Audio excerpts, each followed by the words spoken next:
Boa noite, amadas, graça e paz a todas vocês. Vamos lá para mais uma lição, né? A lição de hoje é a lição 14, que diz assim: as duas terras. Salmos 1, 3.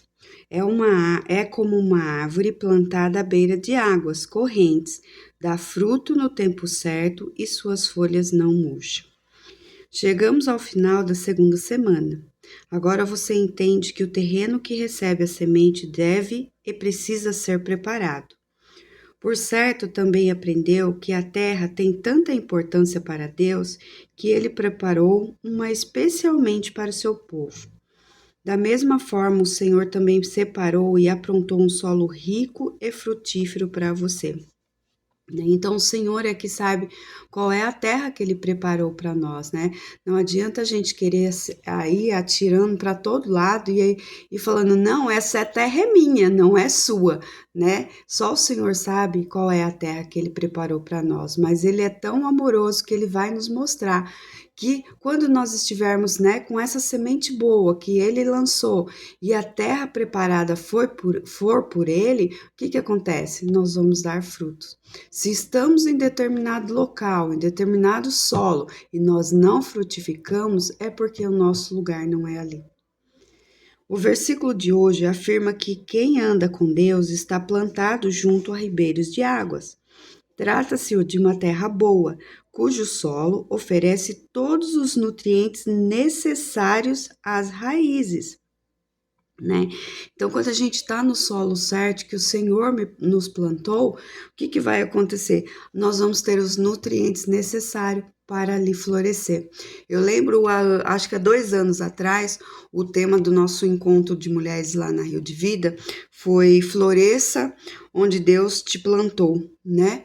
Então é isso, às vezes a gente quer florescer no terreno do outro, e o Senhor não quer isso. O Senhor nos plantou em determinado terreno e ele deseja que a gente floresça exatamente naquele lugar, porque ele sabe que ali ele vai dar os nutrientes necessários para as nossas raízes para que a gente possa crescer. Já reparou que as árvores estabelecidas à beira de rachos apresentam uma coloração diferenciada? Elas são diferentes daquelas afastadas da água, porque recebem nutrição e refrigério. Né? Então, aqui ele está falando sobre a árvore, né, real mesmo, né? Quando ela está plantada perto de um ribeiro, você não precisa molhar ela, nada disso. Ela mesma, as raízes dela vai até aquele lugar, né, onde tem água. E ela tem água em abundância, nutriente em abundância, né? E ela é diferente de uma árvore plantada e que é regada de vez em quando, né? Então, é isso que a gente precisa estar ciente e ansiosa e desejando para que a gente venha se nutrir realmente no rio de água viva do Senhor. O resultado é a frutificação na estação própria. Em outras palavras, elas vivem cada fase no tempo adequado. Né? Então, se a árvore está nutrida, se ela está bebendo a água certa, né? O que acontece? Ela vai produzir o fruto na estação certa. Se não houver desse jeito, não vai dar fruto, não adianta, né? Então, não adianta a gente querer estar em outro terreno, em outro solo. Só o Senhor sabe onde nós vamos frutificar para Ele. Às vezes não é fácil? Não, não é fácil. Às vezes temos que ter renúncias, abrir mão dos nossos desejos, dos nossos eus, para que possamos frutificar aonde o Senhor nos plantou. De fato, se estiver em obediência a Deus, pode confiar que Ele a posicionará no lugar em que deve estar, à beira de águas correntes. Só Ele sabe o melhor lugar para nós, né? E aqui tem uma chave, né? Um segredo para a gente, se obedecermos. Então, basta obedecermos, né? Até aqui nós entendemos muitas coisas, onde, né, as nossas raízes podem ser curadas, que tipo de solo que nós estamos, e quem nós devemos recorrer, a quem, para onde nós devemos correr, porque não há outro, não há solução se não for em Jesus Cristo. Talvez você seja imigrante e o Senhor a colocou em uma terra nova, desconhecida e que não está preparada, porque não basta estar em um ambiente distinto, todo solo deve ser aprontado para receber as sementes. Né? Não vamos estar 100% prontos, nós não vamos estar 100% pronto, né? Por isso que o solo deve ser aprontado. Nunca o Senhor vai chegar e falar assim, olha, vem aqui, você está 100% pronto, então você já vai frutificar nesse solo aqui. Não é dessa maneira, nós não somos assim, nós precisamos ser tratados pelo Senhor e principalmente ser movidos pelo Espírito Santo. Todo solo deve ser aprontado para receber as sementes de Deus. Quem sabe você não seja imigrante, mas tenha experimentado uma temporada plantada em um local que não é exatamente o que sonhou para a sua vida? Né? A gente costuma fazer planos, né? A gente fala que a gente faz planos, mas quem concretiza é só Deus. Né? Às vezes almejamos tantas coisas e que o Senhor não tem aquilo para a nossa vida, né? E quando a gente se depara com o Senhor falando, olha, não é isso que eu tenho para você, a gente se frustra, né? Agora, quando a gente entrega a nossa vida nas mãos do Senhor e fala, Senhor, eis-me aqui para fazer o teu querer, a tua vontade, para o que for que o Senhor desejar, eis-me aqui, o Senhor muda o nosso coração e a nossa semente, o nosso plantio, né, o nosso florescer muda tudo para a honra e glória do nome do Senhor. Qualquer que seja o caso, pode ser que esteja lutando contra essa transição e não queira criar raiz nesse lugar. Por isso, tem resistido aos muitos preparos que o Senhor deseja fazer na terra do seu coração. Né? Olha o que ele fala, né? Que talvez esteja lutando contra essa transição. O Senhor está mudando a gente de mesas, o Senhor está mudando a gente de lugares, o Senhor está mudando a gente de ambientes, de corações, né? O Senhor está mudando, o Senhor está trazendo o novo dele para a nossa vida. O que acontece?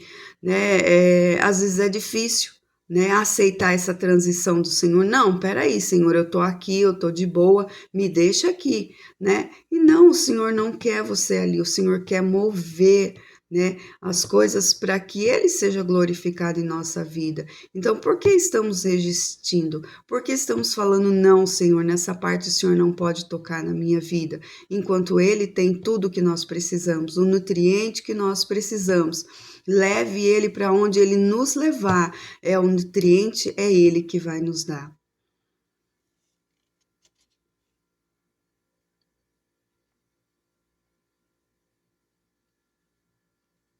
Né? As nossas raízes, aqui eu deixei anotadinho assim, não queira criar raízes nesse lugar. O que acontece? Às vezes o Senhor nos leva, nós que somos agitadas, eles nos leva para onde existe calmaria, né? E a gente não quer ficar calma.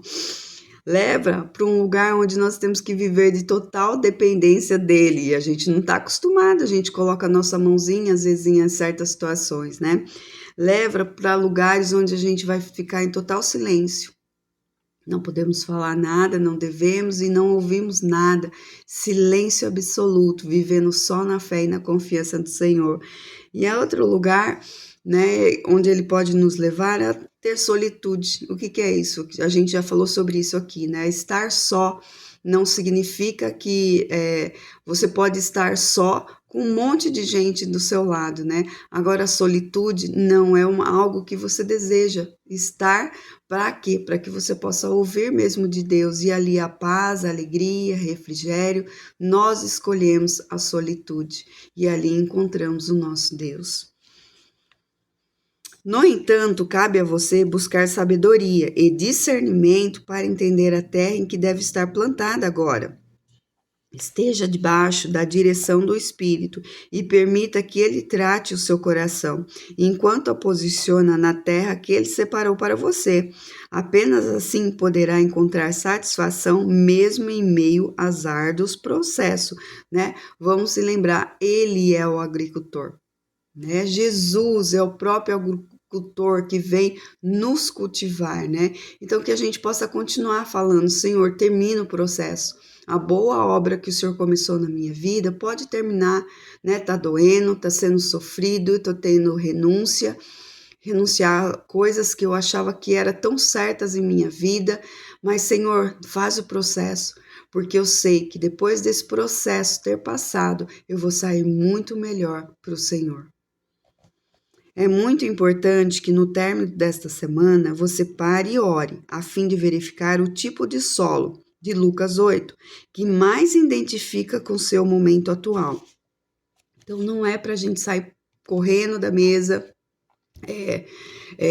não, já entendi tudo, tá tudo certo. Não, ele fala para a gente voltar no capítulo 8 de Lucas e ler, né, sobre os solos que existem ali, dos quais a gente já passou por eles, né, e para quê? Para que o Senhor não deixe nenhum resíduo ali, né? Para que a gente possa identificar na luz da palavra do Senhor em qual solo nós estamos, aonde a semente que o Senhor está nos dando, está caindo, né? Às vezes dói olhar para nós mesmas, dói a gente enxergar pecados que a gente gostaria de não enxergar mais. Mas o Senhor vai restaurar, Ele vai curar e vai fazer dar fruto. Até porque, como diz o Salmo 1, o justo que cultiva o bom solo medita nas escrituras dia e noite, e por isso dá fruto no tempo certo. Suas folhas não murcham e tudo o que ele faz prospera. Além dessa análise, procure responder a algumas perguntas. As sementes que tenho recebido estão à beira do caminho? Lembra, esse à beira do caminho é quando as nossas emoções têm controle sobre a nossa vida. Então, será que essas sementes que o Senhor tem lançado na nossa vida têm ficado à beira do caminho por conta do controle das nossas emoções? É as nossas emoções que têm falado mais alto do que o Espírito Santo de Deus? Ou sobre o solo rochoso? É a minha mente. Né? Então, será que a minha mente está tendo tanta convicção de que a mentira é a verdade? Será? Será que a minha mente está fazendo com que eu pense coisas do quais não existem? Coisas que Deus não falou, Deus não plantou, não semeou, coisas que não foram real, e eu coloco na minha mente que aquilo foi real e que é assim, que eu não vou voltar atrás, eu estou certa. Será? Será que essa semente tem sido lançada nesse solo pedregoso, rochoso? Ou será que entre espinhos, que é a nossa carne, a vontade da nossa carne? Será que as sementes está ali, recebe a semente do Senhor, acha que ela é legal, que ela é boa, mas conforme o passar do tempo a nossa carne vai falando mais alto. Ah, não, é só um pouquinho. Ah, deixa para outro dia. Depois a gente vê. Será? Ou caíram em terra boa, aquela que é controlada pelo Espírito. Né? E mesmo que tenha caído em terra boa, o quanto temos alimentado o nosso espírito para que isso permaneça. Porque a palavra do Senhor fala assim, olha, o espírito está pronto, mas a carne é fraca. Então, é diariamente, é constantemente, né? O que falou já aqui é meditar na palavra, dia e noite, para a gente continuar crescendo. Ainda que esteja em excelente solo, questione-se também, por acaso estou resistindo ao arado de Deus? Olha lá. Mesmo estando no solo correto, e aí? O arado de Deus tem passado mais profundamente dentro do nosso coração. E aquilo que era tão pouquinho que a gente achava, falava assim, não, mas isso é só um pouquinho, eu acho que não, acho que isso não tá, né, trazendo desgosto, né, isso não é a palavra, mas isso não tem alegrado o coração de Deus, mas será? Deixa Deus passar o arado, deixa, né, ele rasgar o nosso coração, para que realmente o novo dele venha para a nossa vida. É o que nós desejamos, é o que nós anseiamos, né? Nós não queremos mais continuar nesse mesmo caminho, sabe? Ano após ano, semeando e não colhendo nada. E não para nós, mas é para o Senhor. Então, que a gente possa deixar o arado do Senhor passar. E esse arado do Senhor, o que acontece? Ele deixa tudo organizado. Né? Nada é deixado pela metade, nada é deixado para trás, nada é feito sem equilíbrio. O arado do Senhor, ele alinha as nossas vidas, né? Eu amo essa palavra, alinhamento. Eu tenho meditado muito nisso, né? O Senhor tem alinhado a minha vida, né? Deixado no prumo, retinho, do jeito que Ele quer, não da forma como eu acho que deve ser. Jesus soube resumir como ninguém a necessidade de persistência e da consistência para atravessar esses processos, né? O nosso pastor ministrou domingo, né, sobre isso, sobre perseverança, de nós sermos perseverantes, né? Então vamos continuar o processo, não vamos parar pelo meio do caminho. Talvez esteja algumas lições atrasadas, né? Mas tira um tempo para ver, para ouvir de Deus, né? Não é ouvir o meu áudio, mas é ouvir o que Deus quer falar ao teu coração. Aqui eu passo para vocês o que Deus falou ao meu coração, mas é só um pouquinho. Por quê? Porque depois vai meditando, vou falando com Deus e Deus vai falando coisas ao meu coração, no meu particular. Então eu creio que cada uma de vocês também tem esse momento no particular com o Senhor, né? Não é comigo, mas é com o Senhor. Ninguém que põe a mão no arado e olha para trás é apto para o reino de Deus. Pare de olhar o passado com o desejo de retroceder, mas siga a orientação do mestre. Não recue, o arado dói, mas é necessário, né? Às vezes podemos estar olhando, falando assim, olha, para que eu fui falar que o Senhor podia mexer no meu coração?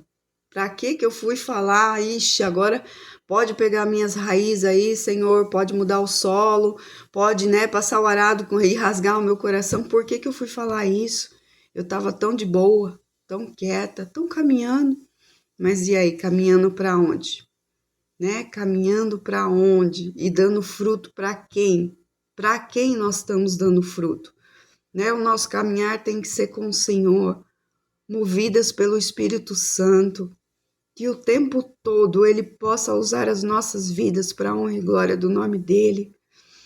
Né? E a passagem que mais vem na minha mente, né, é sempre essa: Senhor, se o meu olho te faz pecado, Senhor, arranca ele; se o meu braço te faz pecado, Senhor, arranca ele, porque antes eu entrar sem eles no reino dos céus. Por mais que doa, né, todo esse processo, eu não sei como vocês estão passando, né? Mas é um processo bem dolorido, é um processo do qual o Senhor tem trazido cura, libertação, restauração. E nós temos que continuar em obediência e perseverante, crendo que no final de tudo isso, nós vamos sair melhores do que começamos. Aí tem aqui as perguntas, né, que ela deixa pra gente. Onde estão as suas raízes? Em quais áreas de sua vida você precisa que suas raízes recebam cura e restauração? Né? Isso aqui é muito bom, né? A partir do momento que a gente reconhece quais são as raízes que precisam de cura e libertação, nós vamos ouvir do Senhor como buscar essa cura e essa libertação, né? Já está tudo escrito, né? A maioria das nossas perguntas, eu não sei a porcentagem certa, né? Mas vamos se dizer que 90% das nossas perguntas feitas a Deus já estão respondidas na Bíblia, né? Eu não preciso esperar o Senhor responder, né? Não, já está tudo ali, né? Eu não me engano se é 80% ou 90%, mas estão todas ali. Basta ler a palavra e obedecer aquilo que Ele falar, né? O Senhor, Ele não vai mudar de palavra. Não sei com vocês, mas comigo, quando o Senhor me dá uma palavra e Ele fala, é assim, eu não vou mudar. Pode passar 1 mês, 2 meses, 1 ano, Ele vai falar, ó, lembra da última palavra que eu te dei, e é em cima dela que você vai continuar. Então, é isso, a palavra de Deus diz, ela é a verdade, não tem outro caminho, não tem outro, um atalho, não tem, né? A porta com o Senhor é estreita, ela não é larga, e é ali que devemos permanecer. Qual devocional da semana mais impactou você e por quê? Né, o que eu tenho falado para vocês, anotarem, porque no final do ano, quando nós fizemos a nossa reunião ali de final, de encerramento, né, que nós possamos ter esse testemunho guardado, né? Qual foi a lição, aonde o Senhor tratou a nossa vida, né? O que mudou? Então, que a gente possa se marcar, né? Não possa deixar isso cair no esquecimento, porque o Senhor está fazendo grandes coisas para a nossa vida. Filha, apesar dos obstáculos que você tem enfrentado, lembre-se de que nada é intransponível para mim. As vozes do medo dizendo que você não conseguirá ficarão mudas. As rejeições, o passado e as feridas não definem você. Não foque no que os outros dizem, mas sim no que eu digo a respeito. Eu a instruirei e a ensinarei no caminho que você deve seguir. Eu a aconselharei e cuidarei de você. Deixe-me trabalhar o solo do seu coração, a fim de torná-lo fértil para que minhas sementes brotem e gerem lindos frutos. Não importa quantas vezes você caiu, porque eu a levantei em todas elas. Entregue-se à minha vontade, viva os meus propósitos, ame o que eu amo, fale o que eu falo, cante o que eu canto, e não se permita ser alguém que sobrevive em desertos e desacertos e escombros. O reconstruidor de ruínas já olhou para você. O convite foi feito. Diga sim para o seu agir sobre as áreas que precisam de cura em sua vida e não desisto de você. Amém? Senhor Deus, somos gratos a Ti, Senhor. Como é bom, Senhor, ouvir a Tua palavra, Pai. Palavra de perseverança, de encorajamento, Senhor Deus. Pai, sabemos que os dias não têm sido fáceis, Senhor. Temos passado por lutas, Senhor, lutas externas, lutas internas, Senhor. Mas como o Senhor fala, o Senhor nunca nos abandona, o Senhor nunca nos deixa. E nunca o Senhor perdeu uma guerra que fosse, Senhor Deus. Tu és o general, Senhor. Tu és o Cristo, Senhor. Tu és aquele que vai à nossa frente, Pai. Por isso somos gratas a Ti, Senhor. Pedimos ao Senhor, Pai, que o Senhor continue o processo, Senhor, no nosso coração, Senhor, porque cremos, Senhor Deus, que a Tua palavra, Pai, é verdadeira, Senhor, e quando ela vem e dentro da nossa alma, Senhor, dentro do nosso espírito, Senhor, e ela faz aquilo que é o propósito dela, Senhor, nós saímos melhores, Senhor, nós saímos curadas, libertas, Senhor, de tudo aquilo que nos prendia de longe para longe de Ti, Senhor Deus. Por isso pedimos ao Senhor, não para, Senhor, não para o processo, Senhor, porque queremos testemunhar, Senhor Deus, quem Tu és e o que Tu fizeste nas nossas vidas, Senhor. E sabemos, cremos, Senhor, que grandes testemunhos teremos, Senhor, para a honra e glória do nome do Senhor, Pai. Quando o final desse ano chegar, Senhor Deus, iremos glorificar o Teu nome, Senhor, iremos cantar louvores a Ti, Senhor Deus, iremos declarar, Pai, que Tu és o nosso Pai, aquele que nos curou e que nos libertou, Senhor, de nós mesmas, Senhor, para que nós pudéssemos, Senhor Deus, florescer, pudéssemos dar frutos, Senhor, para a honra e glória do Teu santo nome, Pai. Obrigado, Senhor. Continua falando no nosso coração, Senhor. Nós precisamos do Senhor, Pai. Não vamos dar um passo se não for atrás do Senhor, Pai. É em nome de Jesus que eu oro, agradeço e peço a Ti, Senhor, abençoa as minhas irmãs, Senhor. Dai a elas sabedoria, discernimento, entendimento, conhecimento, Senhor, da Tua palavra, Pai. É em nome de Jesus que eu oro e te agradeço, Senhor. Amém.